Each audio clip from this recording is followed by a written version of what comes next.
All right, y'all, what's going on? I hope everybody had a great Sunday. I'm on my way home, honey.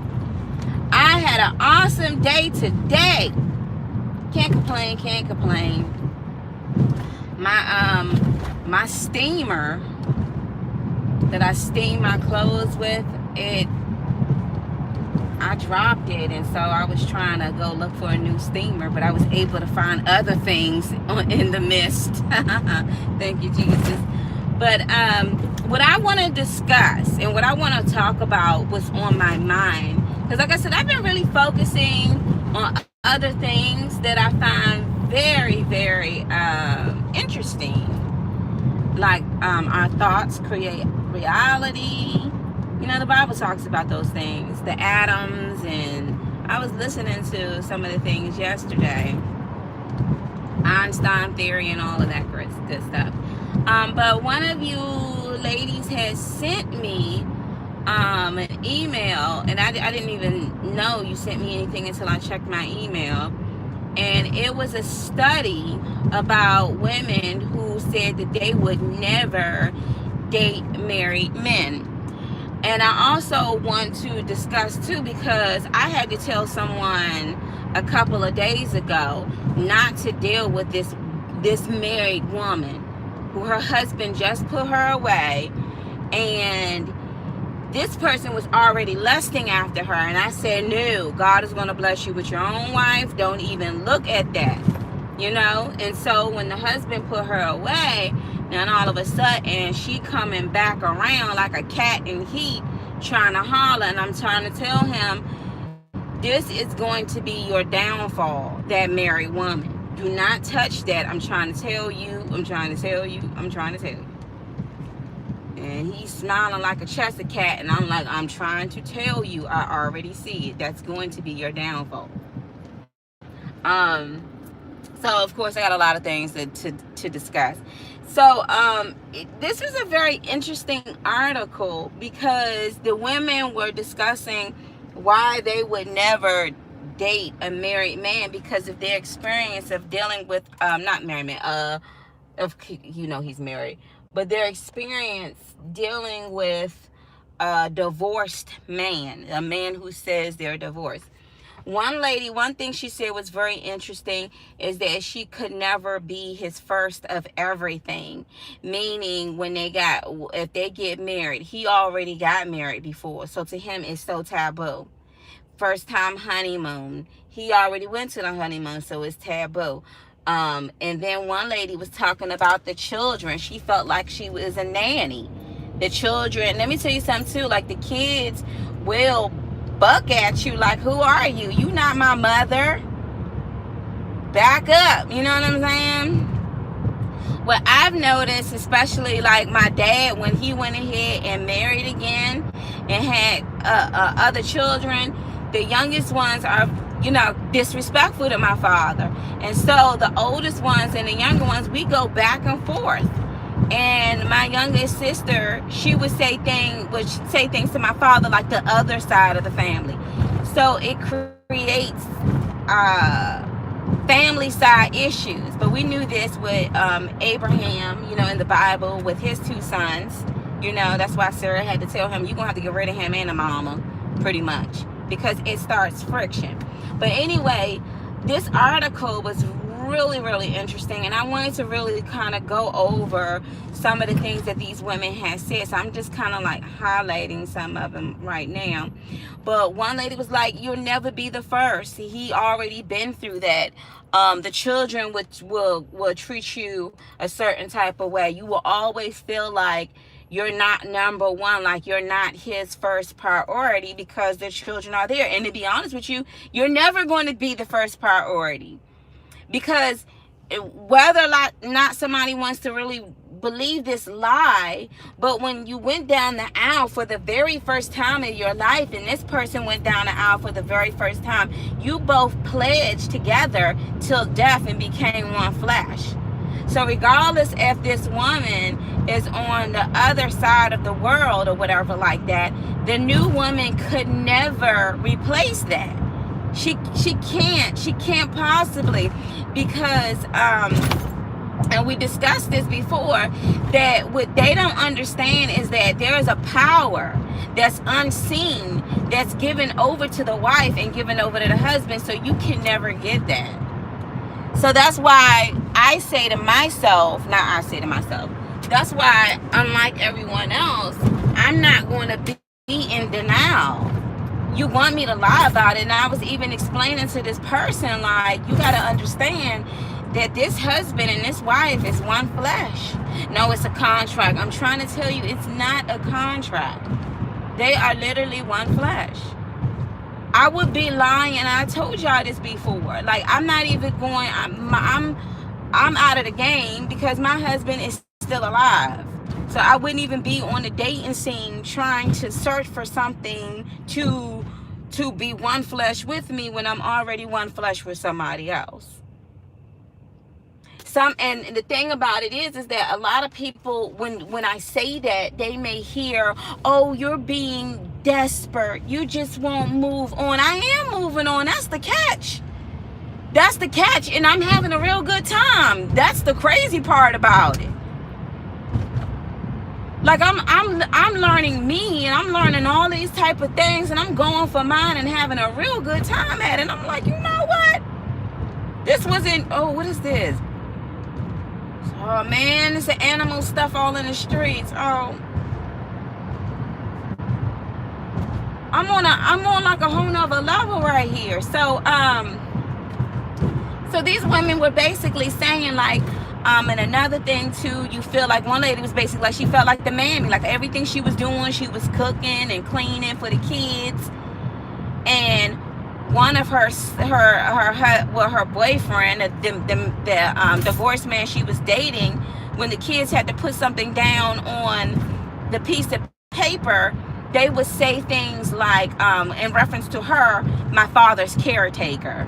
That's why I don't understand why that young girl married a man with 5 kids. You always going to be on the back burner because, number one, he still has a covenant wife, and you got children. So where does that stand? That's why personally, if I was to ever, I mean, I already had, well, I can't even put myself in that situation because I already walked down the aisle. But if I was a single person, I will only want to date a man who's never been married before, so I can be the first. I'm the first everything, the covenant wife. Like, I would never want to be second, ever, because I know that's exactly what you are going to be for the remainder of whatever. The Lord don't look at you as a second wife. He just looks at you as an adulterous woman. He doesn't even put the the wife on it. See, man, the judges may do it, wherever you go, they may do it. And you're always going to be the one to say, I'm the second wife. I'm the 3rd wife. I'm his 5th wife. No. Couldn't be. No. And people be looking at me sideways.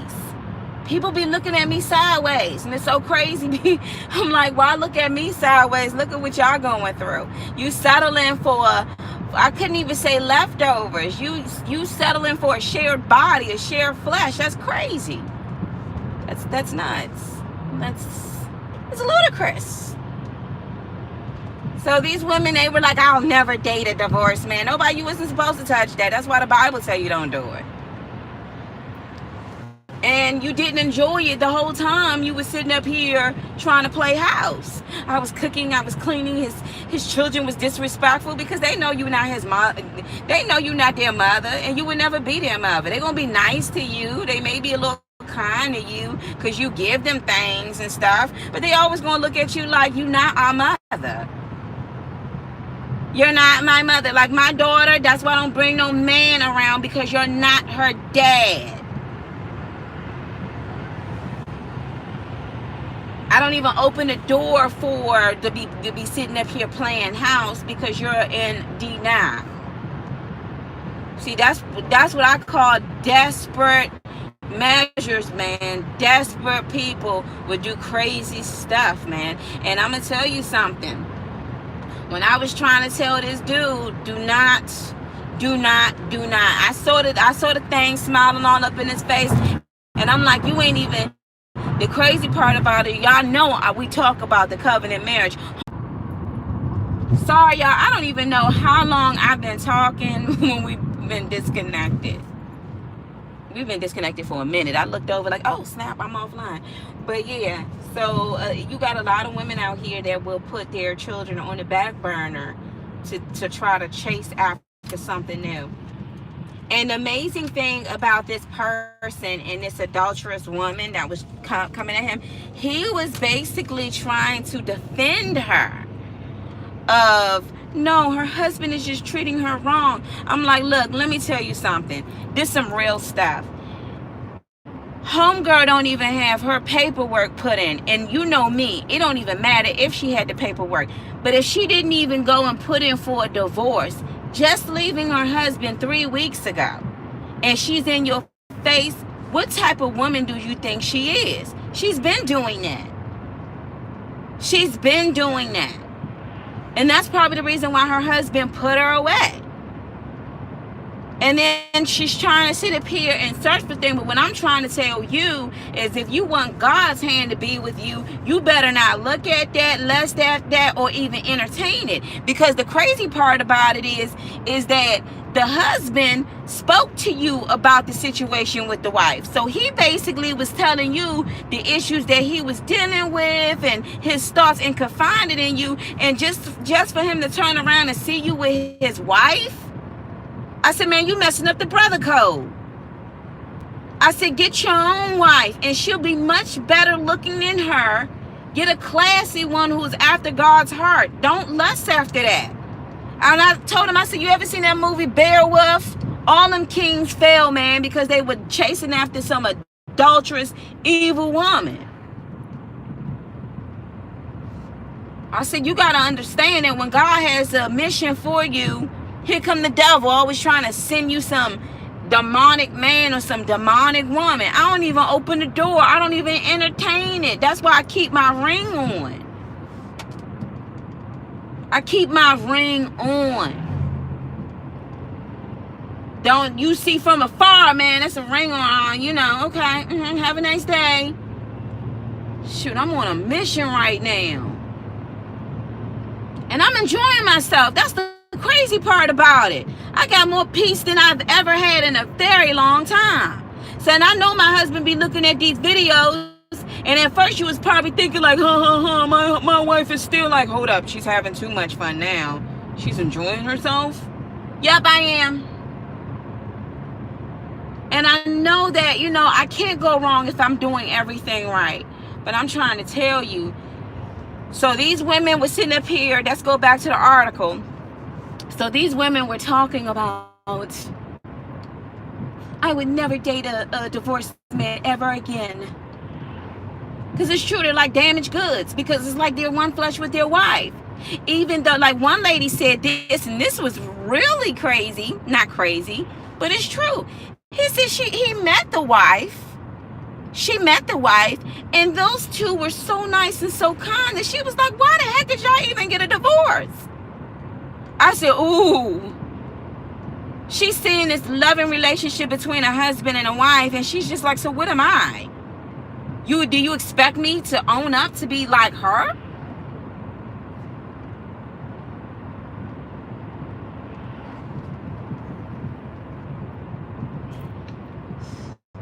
People don't get it though, man. Like, people don't understand it until they really realize that somebody really teach them about, you know, the true meaning behind marriage.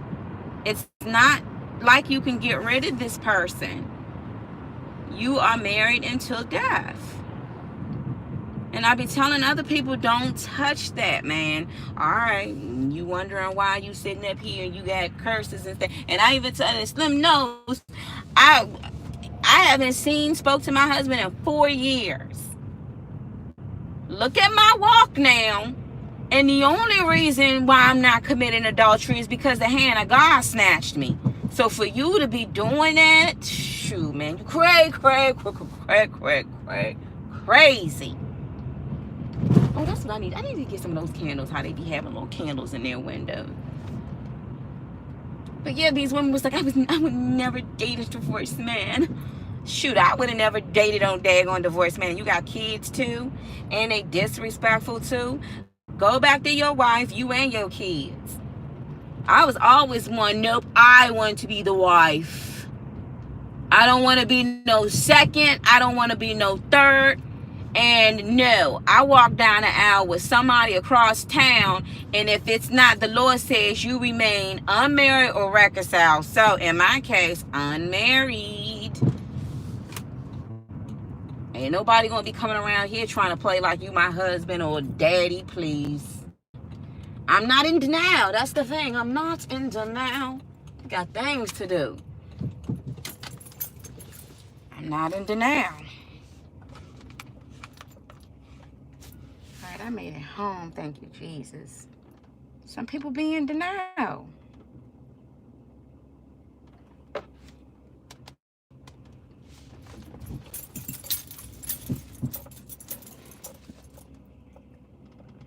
But you you should have seen his face. He was like, but why? I'm like, don't. It's a setup. It's a setup. Do not deal with that woman. It's a setup. But it's like you can't tell people things. They're going to have to sometimes learn, realize, you know, they're going to have to learn. And they're going to realize the reason why God says, what I have joined together, let no man put asunder. And he means it. He means it. So don't touch it. Don't touch it. Don't touch it. It's so hard because it's like when I'm sitting up here telling somebody, no, don't. They're just looking up, but why? What the frick you mean, why? Man, that's like some of you adulterous people are like, man,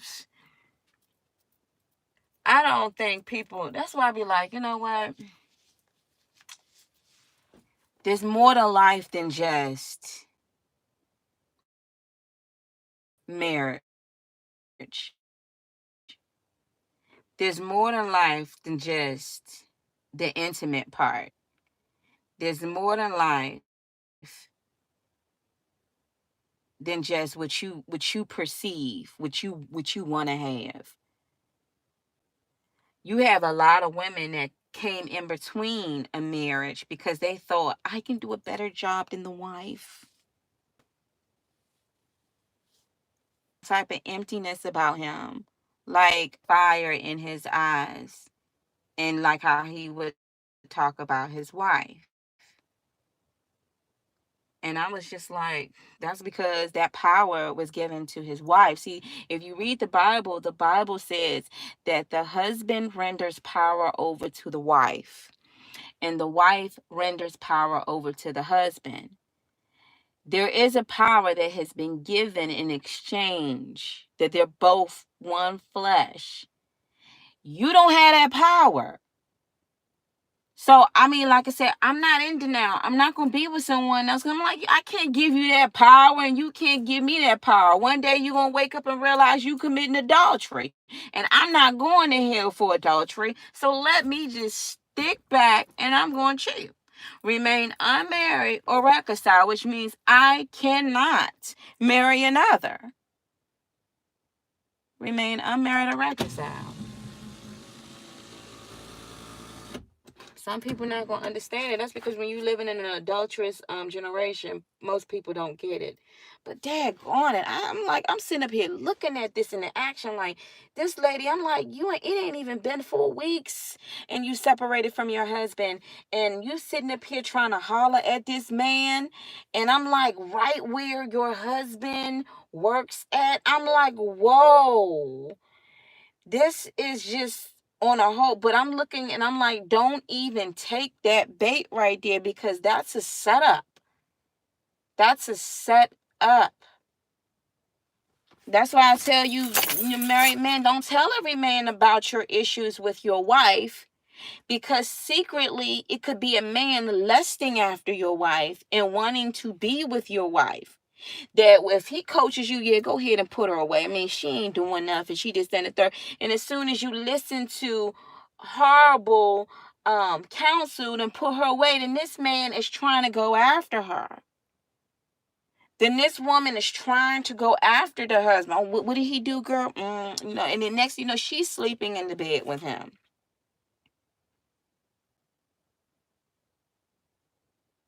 So if you can avoid it at all costs, you wouldn't open up any other. You would bolt down the door. Look, bolt it all down. You would bolt it down. Put your ring on, and you will be pursuing life in the abundance that the Lord has for us. I'm not the same woman that I was when I married my husband, and my husband isn't the same either. God is the same yesterday, today, and forevermore. He doesn't change. But I could truly honestly say I'm not the same woman. I understand the value and the truth about covenant marriages. I understand that. The lights just shut down on me. I gotta get out, y'all.